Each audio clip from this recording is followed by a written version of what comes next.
नमस्कार। बेहद खुशबूदार फूलों वाली बेल, जिसके फूल अपनी एज के साथ रंग बदलते हैं और अगर ऊंचाई की बात करें तो 25 से 30 फीट ऊपर तक चली जाती है। ऐसी बेल का नाम है मधुमालती या रंगून बेल। आज इसी बेल के बारे में सभी कुछ बात करते हैं। मैं हूँ अंजना, चलिए अम्लान बाग। आगे चलने से पहले एक इन्फॉर्मेशन आपके साथ शेयर कर लेती हूँ। आने वाला मौसम ऐसा है जब हमें अपने बगीचे में बहुत सारा काम करना है और काफी रिक्वेस्ट आ रही थी बेसिक गार्डनिंग कोर्स रिपीट करने की।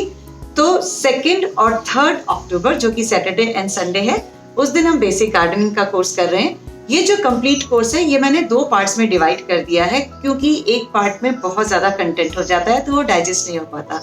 तो पार्ट 1 हम सैटरडे को कर रहे हैं 2 अक्टूबर और पार्ट 2 3 अक्टूबर को संडे को। दोनों मिलकर के एक कंप्लीट कोर्स बनाते हैं।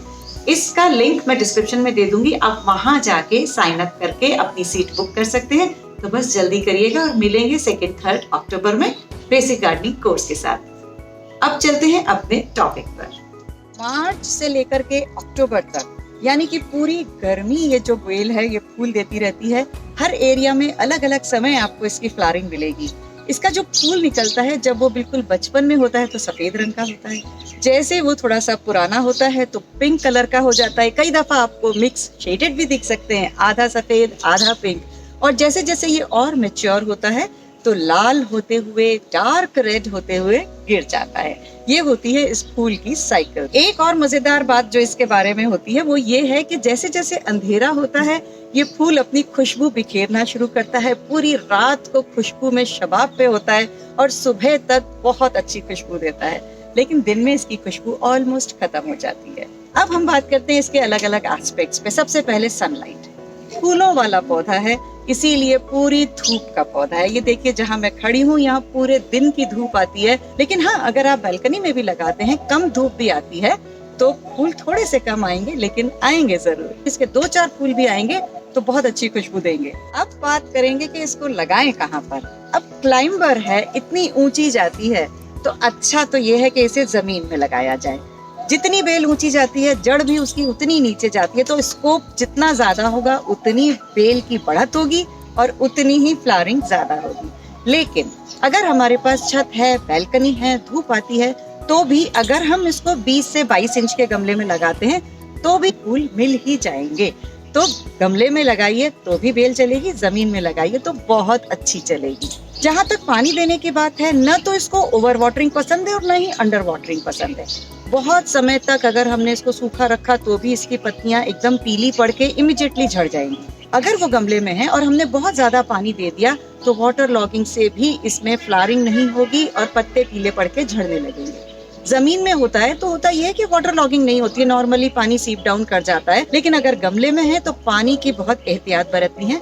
जब तक 1.5 इंच मिट्टी ऊपर की सूखती नहीं है तब तक हमें पानी उसमें नहीं देना है। मधुमालती एक क्लाइंबर है जो कि ऊपर जाना पसंद करती है, तो हमें इसके लिए कुछ ना कुछ ट्रेलिस का इंतजाम करना पड़ता है। अब ट्रेलिस में सबसे सादा और सिंपल तरीका है, एक कोई भी मजबूत रस्सी लीजिए, उसको ऊपर से लटकाइए और उसके सहारे इसको चढ़ने दीजिए। रास्ता ये अपने आप अपना ढूंढ लेता है, हमें सिर्फ एक सहारे की जरूरत होती है।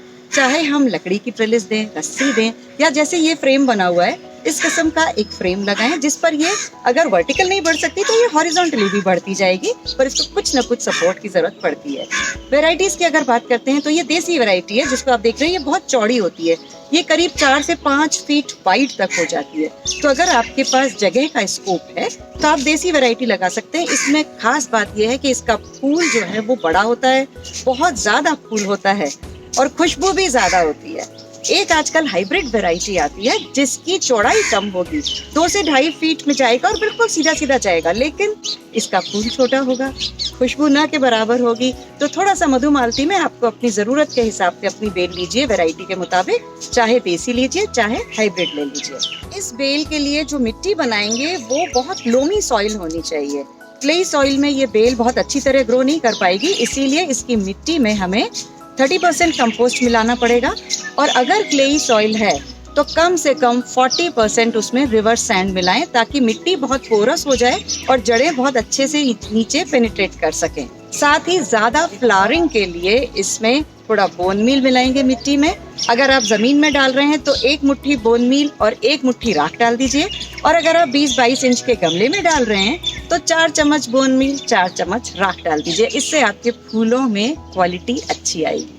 खाने पीने की अगर बात करते हैं तो मधुमालती हाई फीडर बेल नहीं है, इसको ज्यादा खाना नहीं चाहिए। साल में जैसे 2 बार हम स्प्रिंग और ऑटम में सभी पौधों को खाद देते हैं, बस उसी तरीके से इसे खाद दे दीजिए, उसी में ये बहुत अच्छे से आपको फूल देता रहेगा।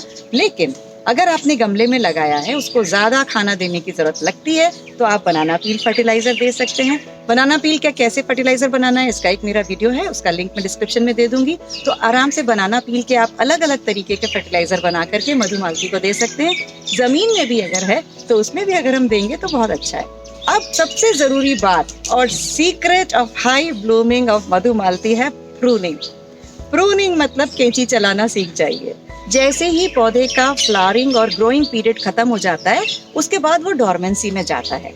अब तक बहुत ग्रोथ हो चुकी स्प्रिंग में, मॉनसून में, तो अब मॉनसून के बाद वक्त है कि इसकी आप प्रूनिंग कर दीजिए। जितनी आपको इसको कटाई छटाई करनी है कर दीजिए, क्योंकि आने वाले वक्त में ये बिल्कुल डोरमेंट हो जाएगा। पूरी सर्दी ये ऐसे ही रहेगा, लेकिन जैसे ही स्प्रिंग आएंगे तो जहाँ जहाँ से आपने काटा है वहाँ से पौधा बहुत अच्छी ग्रोथ लेके, नई टहनियाँ लेके निकलेगा और फिर उसका फ्लावरिंग पीरियड शुरू हो जाएगा मार्च से। इस तरीके से अपनी बेल का साइकिल मेंटेन करेंगे तो बेल शेप में भी रहेगी और फ्लावरिंग भी अच्छी देगी। अब बात करते हैं, एक पौधा लाए हैं तो 1 से 10 कैसे बनाएं। बहुत ही आसान तरीका है। ये हार्डवुड की बेल होती है, तो जो भी इसमें स्टेम होती है जो कि लकड़ी जैसी होती है, पेंसिल की थिकनेस की ढूंढिए। हमें करीब 4-5 इंच की लेंथ की एक कटिंग चाहिए, जिसमें आप देखेंगे कम से कम 3-4 नोड्स हों। अब इस कटिंग को लेकर के सबसे पहले हमें इसमें एक रूटिंग हार्मोन लगाना पड़ेगा। या तो रूटिंग हार्मोन लगा दीजिए, वरना एलोवेरा जेल में हनी मिलाइए। 3 हिस्सा एलोवेरा जेल लीजिए, 1 हिस्सा हनी लीजिए और उसमें इसको 2-3 घंटे छोड़ दीजिए। उसके बाद वो बहुत अच्छा रूटिंग हार्मोन बन जाता है। उसको किसी बालू में, रेत में, यानी कि लोमी सॉइल में उसको डाल दीजिए। ये जो हम कटिंग लगाएंगे, इसका फेवरेबल टाइम होगा या तो स्प्रिंग या अभी मॉनसून। ये बहुत अच्छे टाइम होते हैं कटिंग लगाने के। तो मधुमालती को बढ़ा दीजिए और जैसे ही फरवरी मार्च आएगा तब तक आपके नए पौधे बहुत अच्छे से तैयार हो जाएंगे। एक आखिरी पॉइंट और मैं डिस्कस करना चाहूंगी आपके साथ, इसकी मेडिसिनल वैल्यू का।